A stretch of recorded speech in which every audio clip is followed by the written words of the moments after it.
Chelsea was an ambitious club without the financial muscle to reinforce their ambitions.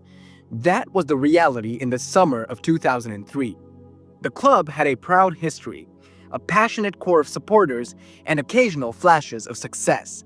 Yet, they were not considered part of football's true elite. At that time, the Premier League belonged to Manchester United and Arsenal, while in Europe, English clubs were still struggling to catch up with the powerhouses that were Real Madrid, AC Milan, and Bayern Munich.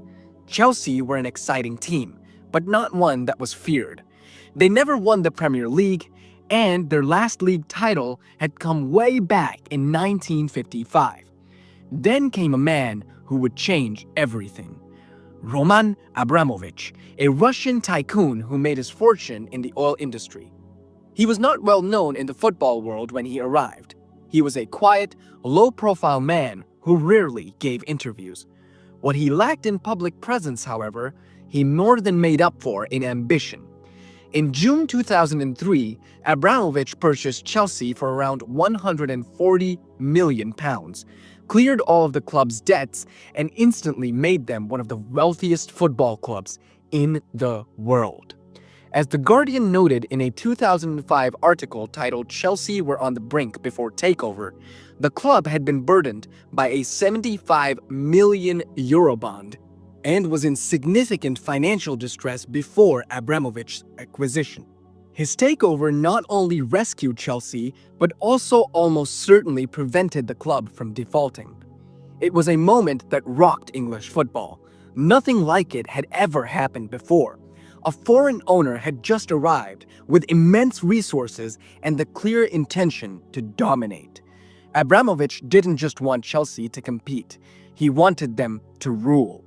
The day he stepped into Stamford Bridge, everything changed. His first summer as owner made a statement to the entire footballing world. Chelsea spent over £120 million on new players within months, a record outlay at the time. Stars such as Real Madrid's Claudio Makelele, Blackburn Rovers' Damien Duff, West Ham's Joe Cole, Inter Milan's Hernan Crespo, and Manchester United's Juan Sebastian Veron all joined. Other signings included Jeremy, Wayne Bridge, and Glenn Johnson. The squad had been completely transformed. With Claudio Ranieri as manager, Chelsea finished second in the Premier League that season, their highest finish in almost 50 years, and reached the Champions League semifinals. But Abramovich was ruthless in his pursuit of success. Although Ranieri was popular, he was replaced by a young, confident Portuguese coach fresh off winning the Champions League with Porto, Jose Mourinho. The new era began in 2004. Mourinho declared himself the special one, and with Abramovich's financial backing, he built a team that would dominate English football. Key summer signings such as Didier Drogba, Petr Cech, Arjen Robben, and Ricardo Carvalho completed the puzzle. What followed was historic. In Mourinho's first season, Chelsea didn't just win the Premier League, they tore it away from the competition.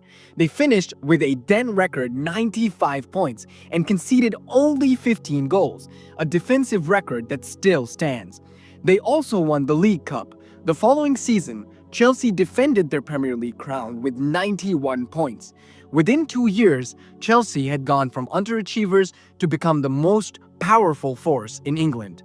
Abramovich's influence could be felt everywhere. He invested heavily in infrastructure, upgraded the training grounds, improved scouting, and ensured the club had world-class coaches, players, as well as medical staff. For Abramovich, second best was just never enough. Even after Mourinho's first departure in 2007, following conflicts with the board, Abramovich continued to chase success. Successors like Avram Grant, Luis Felipe Scolari, and Gus Hiddink came and went. And while stability was elusive, trophies continued to arrive. Under Hiddink, Chelsea won the FA Cup in 2009. Then in 2010, under Carlo Ancelotti, Chelsea achieved their first ever league and FA Cup double. But the trophy Abramovich craved most was the Champions League. In 2008, Chelsea reached the final in Moscow against Manchester United, only to suffer heartbreak in a dramatic penalty shootout. Captain John Terry slipped when taking what could have been the winning penalty, and United went on to lift the trophy. Abramovich was undeterred. He continued to invest, change managers when necessary, and push Chelsea forward. His dream was finally realized in 2012. Under interim manager Roberto Di Matteo, Chelsea defied the odds and won the Champions League. They overcame Napoli, Benfica, and Barcelona before facing Bayern Munich in the final at the Allianz Arena. On Bayern's home turf, Chelsea showed immense resilience. Didier Drogba's late header in the 88th minute forced extra time, and in the penalty shootout, it was Drogba again who scored the decisive kick. Chelsea were European champions at last. That victory defined Abramovich's ownership. The Champions League was the trophy he wanted above all else, and he had finally delivered it. To make it even sweeter, Chelsea also won the FA Cup that season.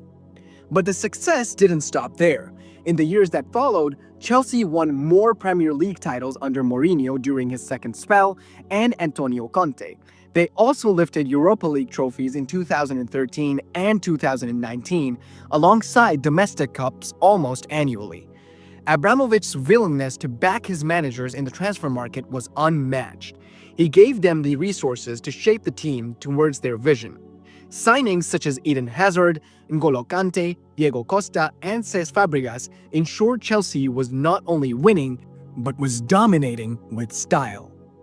Off the pitch, Abramovich transformed Chelsea into a global football powerhouse. The club became a worldwide brand, attracting fans across Europe, Asia, the Middle East, Africa, and America.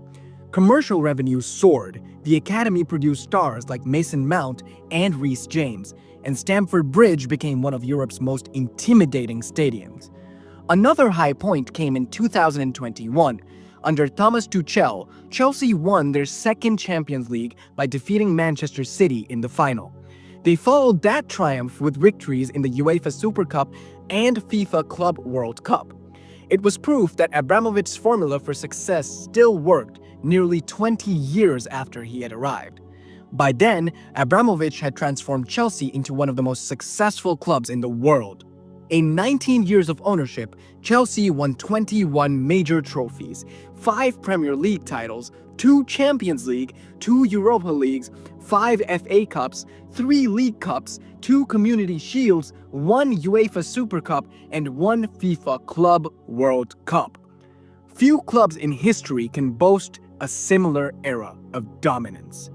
But in early 2022, it all came to a sudden end. Following Russia's invasion of Ukraine, the UK government sanctioned Abramovich over his links to Kremlin. His assets were frozen, and he was forced to sell Chelsea. For many supporters, it was a heartbreaking moment. Abramovich wasn't just an owner. He was the architect of the club's greatest era. In May 2022, Chelsea was sold to the Todd Boehly Consortium, marking the end of an era. Abramovich released a statement expressing his hope that the new owners would continue the club's success and reaffirming his lifelong affection for Chelsea. Today, when Chelsea supporters look back on the Abramovich era, they remember the records broken, the trophies lifted, and the unforgettable nights at Stamford Bridge when anything felt possible. Abramovich had arrived when Chelsea were ambitious but limited, and he had left having turned them into a global giant.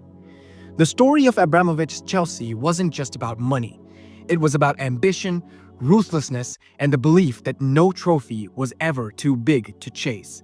He normalized winning at Chelsea, and his reign will forever be remembered as one of the most successful and transformative in the English footballing history. Abramovich didn't just fade away. He left suddenly due to politics and history that was beyond football. But in less than 2 decades, he had changed Chelsea and in many ways changed football itself. Before him, clubs like Chelsea could only dream of titles.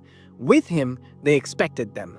And long after the headlines have faded and the politics has been forgotten, people will still tell the story of the man who came from nowhere, built an empire of blue, and made Stamford Bridge a place where miracles happened.